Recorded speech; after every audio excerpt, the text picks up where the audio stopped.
जो इंसान पुण्य करता है उसे भगवान परेशानी में क्यों डालते हैं? दोस्तों, अक्सर हमारे मन में एक सवाल उठता है।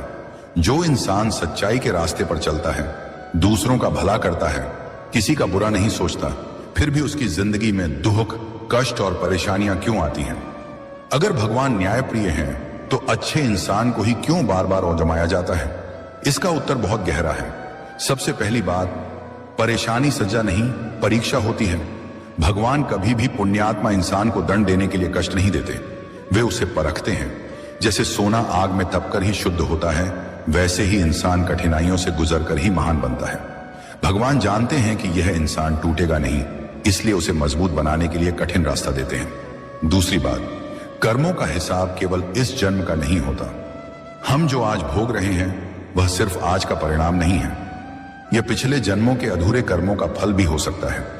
पुण्य करने वाला इंसान उन पुराने कर्मों को जल्दी काट लेता है, इसलिए कभी कभी ऐसा लगता है कि अच्छे इंसान को ही ज्यादा दुख मिल रहा है, जबकि सच यह है कि उसके बुरे कर्मों का हिसाब जल्दी साफ किया जा रहा है। तीसरी बात, भगवान रास्ता आसान नहीं करते, इंसान को ताकतवर बनाते हैं। भगवान ये वादा नहीं करते कि तुम्हारी जिंदगी में कभी दुख नहीं आएगा। वे यह वादा करते हैं कि जब दुख आएगा तब वे तुम्हें उसे सहने की शक्ति देंगे। पुण्यात्मा व्यक्ति को भगवान धैर्य, समझ और विवेक देते हैं ताकि वह हर हाल में सही रास्ते पर बना रहे। चौथी बात, भगवान अपने प्रिय को ज्यादा परखते हैं। महाभारत में देखिए, श्री कृष्ण के सबसे प्रिय पांडव थे, फिर भी उन्हें वनवास मिला, अपमान सहना पड़ा, युद्ध लड़ना पड़ा। भगवान राम को ही देख लीजिए, मर्यादा पुरुषोत्तम होकर भी उन्हें वन जाना पड़ा।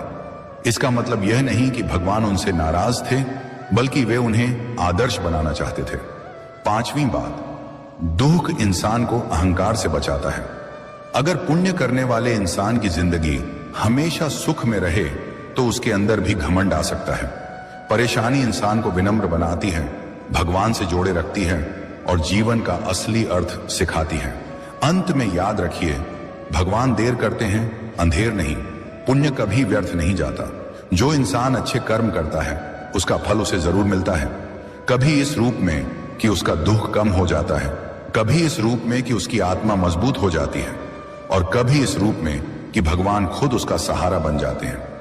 इसलिए अगर आप सही हैं, सच्चे हैं और फिर भी परेशानियों में हैं, तो समझ लीजिए भगवान आपको गिराने नहीं, ऊंचा उठाने की तैयारी कर रहे हैं।